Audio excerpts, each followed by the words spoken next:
ছোট ভাইকে মেরেছে। মারার পরে আমাদের ওয়ার্ড বিএনপি সভাপতি ডাক দিয়ে বলতেছে মানে এই ব্যাপার মারিছে, চলো তো একটু যাই দেখে এসে কী দেখে বিষয়, ছেলেটা এতিম মানুষের কেন মারলো। যাই মরে যায় দেখিও দা নিয়ে বসে রয়েছে, জানি না মারবে তো আমাদের।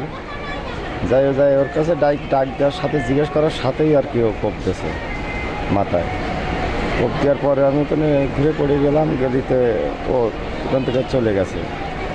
পরবর্তীতে আমার ডাক্তার কাছে নিয়ে আসে হাসপাতালে। নাম আছে এখানে কামারুল, জাফর আর এটা শরীফুল, এরা তিনজন ছিল ওখানে। তিনজন আমলিক করে। এটা আপনার 12:30টার দিকে। সেগুলো আছে এখানে, মিতুন আছে, ইকবাল আছে, এরা এখানে ছিল, কিন্তু ওরা ঝামেলার ভেতরে কী করিনি, কিন্তু ছিল সব, ওরা একসাথেই ছিল। ঘটনা কেন্দ্র করেছে আমাদের এক ভাই গাড়ি চালাই আসছিল মিটে, এখন ওরে প্রথম মাইরেছে ওই মোড়ে। মারার পরে বাজারে চলে আসলি, তখন এই কথা বলার পরে আর আমাদের জ্ঞান হেফাজত করবো না, আমরা যাকে জিজ্ঞেস করি যে কেন মারলো, কীটা মারলো।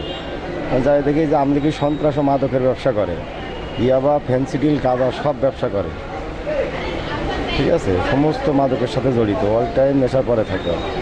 যাই দেখি ও ওখানে মানে এই বিষয়ে অভিযোগ এই থানায় মিজান ভাইয়ের কাছে কথাবার্তা চলছে। মিজান ভাই যে থানায় এসআই মিজান ভাই আছে না, দেড় চার্জে, ওনার কাছে।